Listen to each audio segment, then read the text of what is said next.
Assalamualaikum warahmatullahi wabarakatuh. Waalaikumsalam warahmatullahi wabarakatuh. Selamat pagi Pak Ponijo. Selamat pagi. Baik, seperti yang sudah saya sampaikan kemarin kepada Bapak, Ya, bahwa hari ini saya mohon izin untuk melakukan kegiatan wawancara terkait dengan pengambilan keputusan yang berbasis nilai kebajikan, Pak. Boleh Pak untuk perkenalan di awal? Monggo. boleh. Terima kasih. Assalamualaikum warahmatullahi wabarakatuh. Waalaikumsalam warahmatullahi wabarakatuh. Saya Ponijo, SPD selaku Kepala Sekolah SDN Dabasah 3, Kecamatan Bondowoso, Kabupaten Bondowoso. Baik Pak, dalam kegiatan wawancara ini ada beberapa pertanyaan yang ingin saya ajukan kepada Bapak. Iya. Baik, selama ini bagaimana Bapak dapat mengidentifikasi kasus-kasus yang merupakan dilema etika atau bujukan moral, Pak?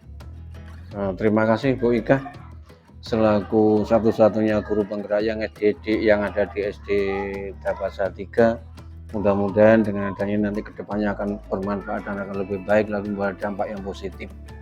Baik, terkait dengan pertanyaan panjenengan, dilema etika dan dilema Bujukan moral, Pak. rujukan moral. Mohon maaf. Kalau dikaitkan dengan dilema etika, di sana tuh ada baik dan kurang baik namanya etika. Kalau moral di sana tuh baik dengan jelek. Di situ adalah pilihannya dan dipilah menjadi dua itu. Mungkin seperti itu Bu Ika. Ya, terima kasih. Berikutnya Pak, terkait dengan pengambilan keputusan selama Bapak menjadi pemimpin di sekolah, pertanyaan saya adalah bagaimana Bapak menjalankan pengambilan keputusan di sekolah Bapak, terutama untuk kasus-kasus di mana ada dua kepentingan yang sama-sama benar atau sama-sama mengandung nilai kebajikan, Pak. Dalam setiap pengambilan keputusan sudah barang tentu ada langkah-langkahnya. Di sana yang jelas sudah kita identifikasi dulu, kita gali permasalahan dulu. Kalau memang toh di sana terjadi sama-sama penting dan bobotnya sama, tetap kami lakukan. Di sana ada namanya pengambilan skala prioritas. Tidak mungkin di sana pas sama persis bobotnya, tidak mungkin, pasti ada selisih. Dan di sana juga mungkin ada yang lebih mendesak yang harus dilakukan. Sekali lagi intinya kita pakai skala prioritas mana yang kita dahulukan. Mungkin seperti itu. Jadi yang urgen dulu ngoten ya Pak? Iya, ya urgent, yang paling urgent. Untuk berikutnya Pak, terkait dengan pengambilan keputusan, langkah-langkah atau prosedur seperti apa yang biasa Bapak lakukan selama ini, selama memimpin di sekolah? Terima kasih. Langkah-langkah yang kami tempuh dalam pengambil keputusan, yang pertama adalah kita identifikasi. Satu permasalahan kita identifikasi dulu, kemudian setelah ada hasilnya identifikasi, kemudian kita kumpulkan informasi-informasi yang ada. Kita gali informasi, setelah informasinya sudah terkumpulkan, kemudian kita carikan solusi alternatifnya kayak apa. Kira-kira kalau masalah seperti ini, solusinya kayak apa? Setelah di sana baru kita carikan bukti-bukti. Buktinya, kalau sudah buktinya ada, kemudian pilihan alternatif yang harus kita jatuhkan itu apa? Setelah ada pilihannya, baru kita dealkan. Di sana adalah kita putuskan suatu permasalahan, itu harus kita putuskan secara jelas, dan saat itu harus betul-betul tegas, sehingga akan menghasilkan yang positif. Mungkin itu, Ika. Jadi sekali lagi, pertama identifikasi, langkah sampai pada tindakan, ya. Jadi memang harus digali dulu fakta-faktanya. Ya, di sana itu biar tidak salah langkah, digali betul, kemudian langkah-langkah dari sekian tadi harus kita terapkan memang, biar kita nanti mengambil keputusannya tidak salah. Gitu Pak. Untuk berikutnya Pak, hal-hal apa saja yang selama ini Bapak anggap efektif atau berhasil dalam pengambilan keputusan pada kasus-kasus dilema etika yang pernah ada di sekolah? Terima kasih sekali lagi Bu Ika terkait dengan penanganan kasus yang sudah kami lakukan, utamanya di SDN Dabasa 3. Yang jelas begitu kasus muncul, kita panggil, awalnya adalah lewat wali kelas masing-masing, kemudian langsung mengerucut sampai di titik yaitu di PP di kepala sekolah. Dari situ kita diskusikan sebab-sebabnya. Dengan adanya diskusi lah kita sekalian, kita nanti insya Allah akan menemukan titik temu. Sehingga dengan adanya titik temu itu nanti akan kita putuskan yang sudah barang tentu tidak akan merugikan di salah satu pihak. Intinya apa? Keputusan yang kita ambil di sekolah itu semata-mata adalah untuk kebaikan bersama, bukan menjudge seseorang. Mungkin seperti itu, Bu Ika. Jadi tetap ada koordinasi dengan semua stakeholder yang ada. Iya. Baik Bapak. Nah terkait dengan kasus-kasus tadi Pak, dan juga kejadian atau peristiwa yang ada di sekolah, tentunya ada hal-hal atau tantangan. Nah tantangannya menurut Bapak, tantangan apa saja yang dalam pengambilan keputusan pada kasus-kasus dilema etika yang perlu diperhatikan? Terkait dengan kasus di suatu lembaga atau instansi, pasti tidak terlepas dari masalah, tidak terlepas dari kasus, baik kasus kecil maupun kasus berat. Selama ini yang pernah kami temukan, Bu Ika, kasus yang terberat ada kaitannya dengan etika moral anak-anak, yang ada kaitannya dengan hukum. Banyak contoh di sana, kadang-kadang anak-anak itu ada perkelahian, kadang-kadang ada ya kenakalan anak-anak yang ada kaitannya dengan hukum. Yang kami pikirkan adalah masa depan anak. Kalau masalah ini kita biarkan, anak ini kemungkinan besar akan mengulangi perbuatannya lagi dan berbuat lagi, sehingga nanti akan berbuat yang lebih besar, lebih fatal. Tapi ada yang di sana itu kalau kita tidak tuntaskan, sekolah juga dapat jelek, anaknya juga otomatis dikucilkan pada anak-anak. Kita mau laporkan kepada pihak hukum, kita ingin ke masa depan anak. Selama ini yang kami anggap paling sulit seperti kami harus melangkah yang mana. Lain satu sisi, kalau kita selesaikan sampai di sini secara hukum, anak itu kadang-kadang masih kumat lagi. Kalau kita lewat jalur hukum, yang jelas anak itu juga masa depannya jelas akan sangat berpengaruh, apalagi mental anak. Kalau sudah berbau polisi, itu mentalnya pasti down anak-anak. Itu yang terberat sebenarnya untuk mengambil keputusan terkait dengan kasus yang ada di sekolah. Karena adalah siswa, adalah anak. Mungkin seperti itu, Bu Eda. Dan itu pernah terjadi ya Pak? Atau sering Pak? Gimana Pak? Kalau itu pernah kami mengalami satu kali, secara kebetulan bukan di Dabasa 3, tapi saya karena kebetulan jadi kepala sekolah sudah pindah sekian kalinya pernah kami temukan. Dan kayak gitu pasti di mana-mana ada. Bahkan ada satu sekolah tuh anak-anak kadang-kadang kalau sudah kelas 6, kalau lingkungan berbeda, kadang-kadang kan sudah kasusnya anak remaja sudah terjadi di SD, ya ada kaitannya dengan hukum itu tadi.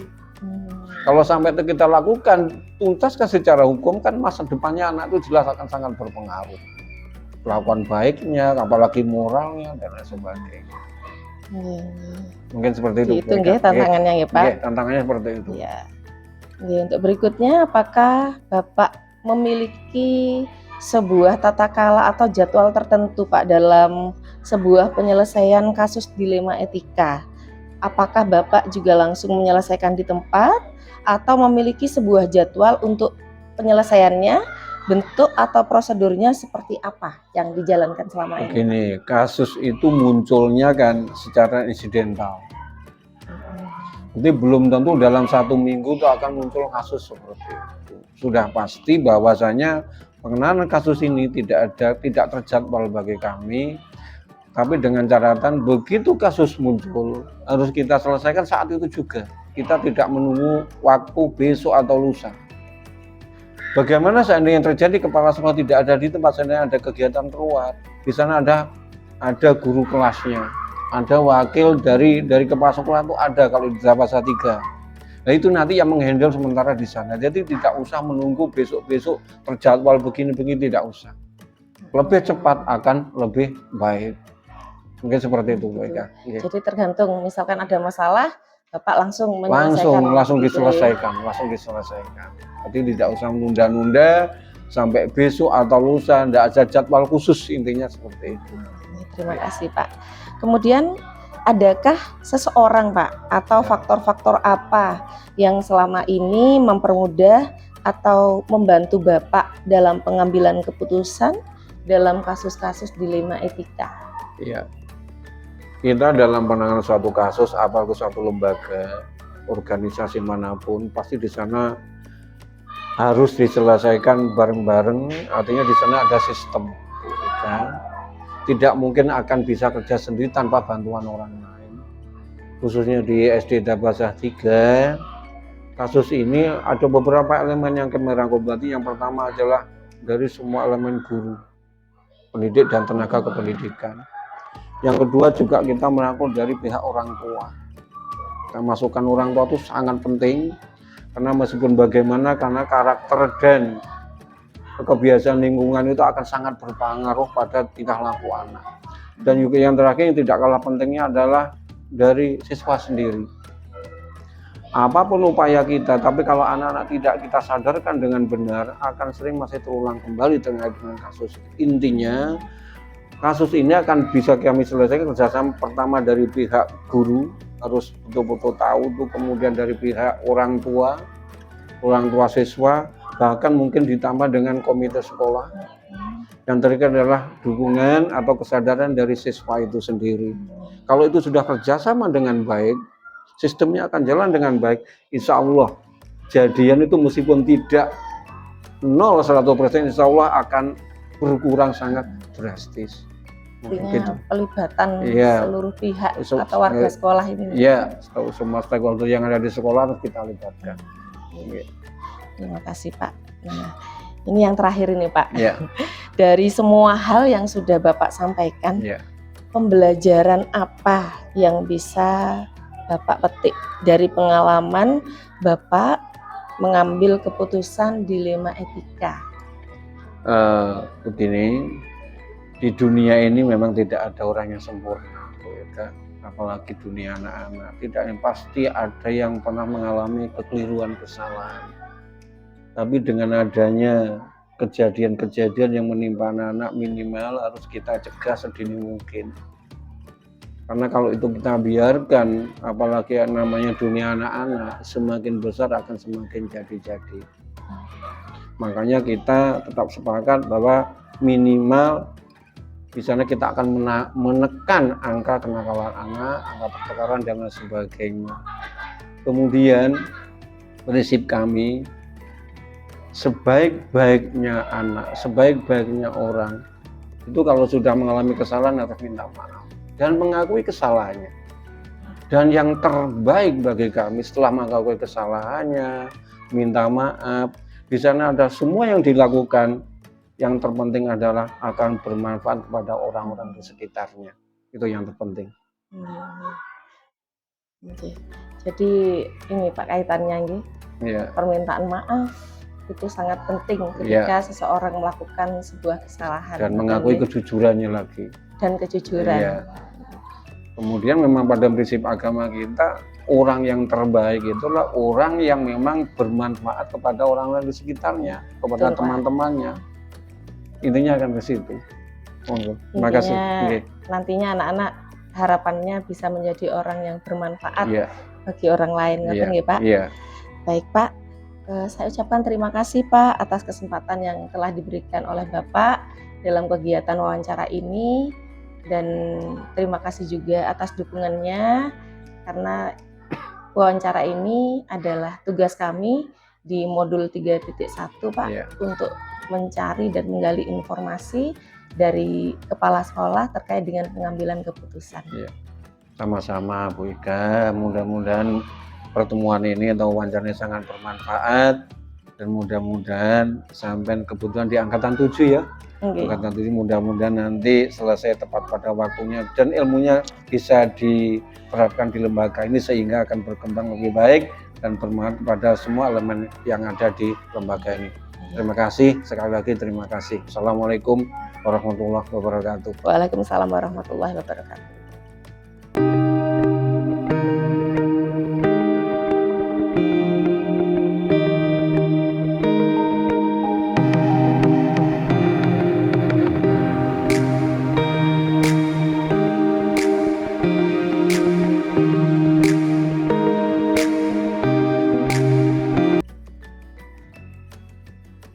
Assalamualaikum warahmatullahi wabarakatuh. Waalaikumsalam warahmatullahi wabarakatuh. Selamat pagi, Pak. Selamat pagi Ibu Ika. Apa kabarnya hari ini, Bapak? Alhamdulillah. Bu Ika bagaimana? Baik-baik saja, Pak. Alhamdulillah. Baik, Pak. Pada hari ini saya mohon izin, Pak, untuk melakukan kegiatan wawancara demi pemenuhan tugas saya di pendidikan guru bergerak, Pak. Baik, sebelumnya mungkin bisa perkenalan terlebih dahulu untuk Bapak. Baik, Assalamualaikum warahmatullahi wabarakatuh. Saya Dwi Restu Wahyudi. Saya Kepala Sekolah UPTD SPF SDN Mangli, Kecamatan Pujir. Demikian, Bu Ika. Baik, terima kasih, Pak. Dalam kegiatan wawancara ini nantinya ada beberapa pertanyaan, Pak, yang ingin saya ajukan kepada Bapak. Siap. Baik, untuk pertanyaan yang pertama, Pak. Bagaimana Bapak dalam mengidentifikasi kasus-kasus yang merupakan dilema etika atau bujukan moral selama ini, Pak? Begini, Bu Ika, terima kasih. Kalau mengidentifikasi, saya itu ada dua rujukan. Yang pertama yaitu kalau kasus itu dilihat dari jenisnya.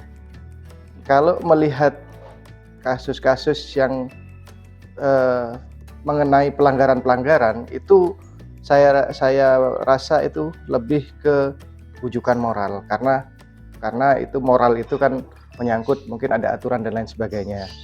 Kemudian yang kedua, kalau saya lihat dari sudut benar salah, yang namanya dilema etika, ya etika itu kita tahu sendiri bahwa seringkali kita mendengar kalau berkunjung ke rumah orang kita harus punya etika. Nah, etika ini berarti sebuah kebaikan atau kebenaran. Oleh karena itu, kalau dilema etika ini bisa saya kategorikan adalah sesuatu yang benar dengan benar.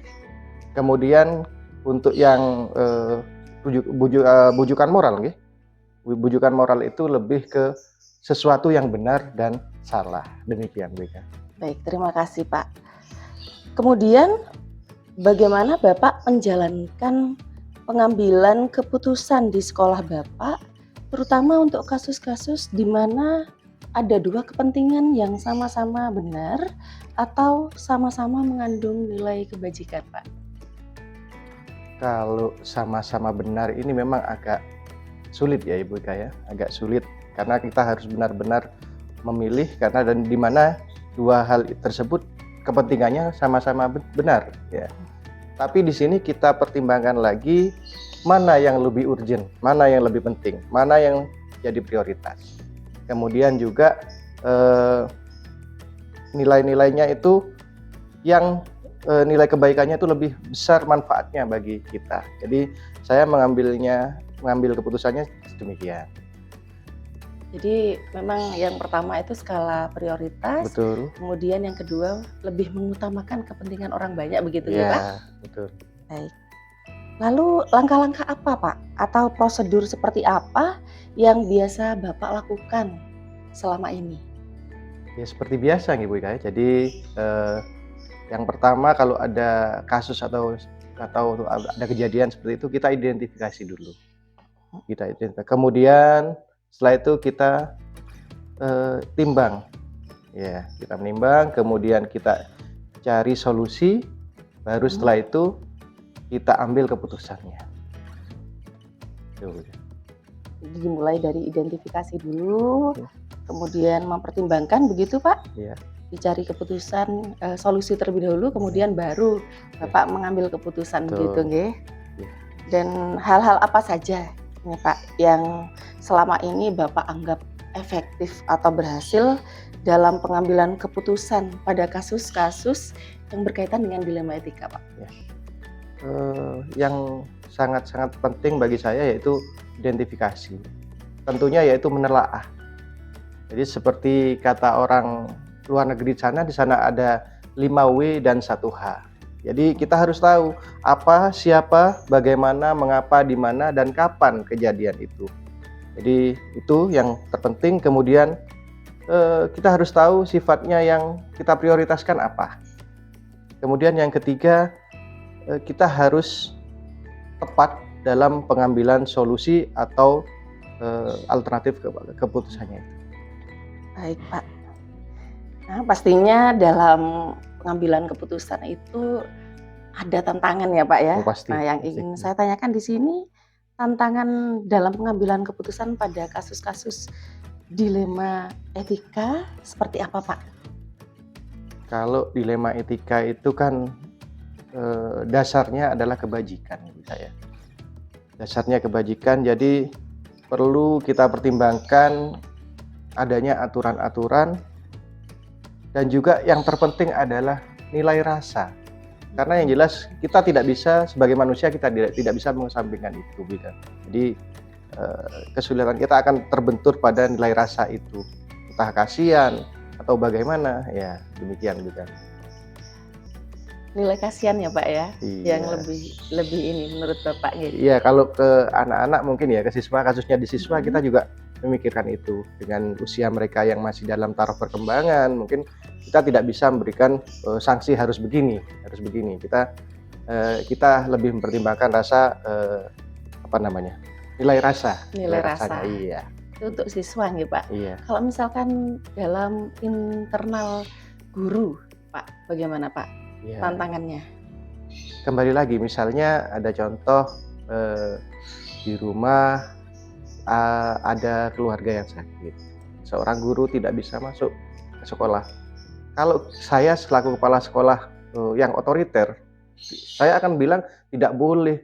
Ini karena jam kerja, ini jam dinas. Tapi karena rasa ada nilai rasa yang kita pikirkan, ada mungkin rasa ikut berbelasungkawa karena ada yang sakit atau bagaimana. Jadi kita persilahkan, yang penting anak-anak diberikan tugas dan lain sebagainya.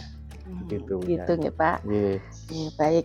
Untuk berikutnya ini Bapak, pada saat Bapak mengambil keputusan untuk menyelesaikan dilema etika, nah apakah Bapak memiliki sebuah tata kala atau jadwal tertentu, Pak? Apakah Bapak langsung menyelesaikan di tempat atau ada sebuah jadwal begitu untuk menyelesaikannya? Bentuk dan prosedurnya itu seperti apa yang Bapak jalankan selama ini? Kalau jadwal ya, saya rasa saya tidak punya. Jadi saya tidak punya BK karena yang jelas sebuah kasus, sebuah kejadian itu tidak bisa kita prediksi. Kita sudah menjadwal, ternyata pada saat waktunya tidak ada kejadian atau tidak ada kasus demikian ya. Jadi saya tidak menjadwalkan itu. Kemudian untuk pertanyaan selanjutnya mengenai penyelesaiannya. Ya. Kalau kasus itu ringan, mungkin bisa langsung kita selesaikan. Bisa langsung diselesaikan saat itu juga. Tapi kasusnya kalau agak berat, yang butuh pemikiran, mungkin saya butuh kolaborasi dengan guru-guru saya untuk pertanyakan bagaimana mengenai kasus ini, ya butuh waktu agak lama, tidak langsung diputuskan. Sedangkan prosedurnya ya tetap seperti yang tadi saya sampaikan, ya mulai identifikasi, menimbang, dan akhirnya sampai mengambil keputusan. Gitu Pak. Jadi memang tidak ada jadwal dan tidak tergantung jenis dilema etikanya atau kasusnya begitu ya Pak. Iya. Baik. Untuk penyelesaian masalahnya Pak, terkait dengan dilema etika ini, adakah seseorang atau faktor-faktor apa yang selama ini mempermudah dan juga membantu Bapak dalam pengambilan keputusan tersebut? Saya rasa bukan hanya seorang ya Bu ya kalau itu. Jadi kalau ada kasus atau dilema etika itu apalagi yang agak berat, jadi saya tidak akan berpikir sendiri, saya punya tim. Jadi saya harus berkolaborasi dengan Bapak Ibu guru yang ada di sekolah, bagaimana caranya. Bahkan kalau misalnya ranahnya nanti tidak selesai kemudian dibawa pulang ke orang tua, ya kita harus berkolaborasi dengan orang tua dan juga komite. Karena ya bagaimanapun komite juga bagian dari sekolah. Ya, karena itu saya tidak melaksanakan sendiri tapi berkolaborasi, itu yang penting. Intinya berkolaborasi dengan semua pihak yang terlibat dalam kasus tersebut, ngaten nggih Pak? Betul Ibu. Baik Pak, dari semua hal yang sudah Bapak sampaikan tadi, pembelajaran apa yang bisa Bapak petik dari pengalaman Bapak selama Bapak mengambil keputusan dilema etika tersebut Pak? Kita menyadari ya Ibu Ika ya. Jadi sebagai manusia dan juga sebagai guru ataupun sebagai kepala sekolah di sekolah, kita tidak akan lepas dari masalah, kasus atau bagaimana ya, ada kejadian ya. Jadi bagaimana cara kita untuk menyelesaikan kasus itu? Bagaimana cara kita untuk mencari solusi dari sebuah kasus itu yang terpenting. Dan di mana hal itu bisa menjadi pembelajaran kita ke depan. Suatu waktu sekarang kejadian, mungkin tahun-tahun depan akan ada kejadian, karena sudah kita pengalaman, berarti kita pengambilan keputusan kita akan lebih mudah. Jadi saya rasa itu. Pak Dwi di sini merefleksi setiap kejadian, begitu, kemudian dijadikan acuan untuk berikutnya, begitu nggih Pak? Iya, sebagai pembelajaran. Sebagai pembelajaran, Iya, gitu. gitu. Baik Bapak, terima kasih atas wawancara hari ini Sama-sama. dan juga kesempatan yang telah diberikan kepada saya. Terima kasih Pak atas waktunya. Saya akhiri nggih. Nggih, Assalamualaikum warahmatullahi wabarakatuh. Waalaikumsalam warahmatullahi wabarakatuh. Terima kasih Pak.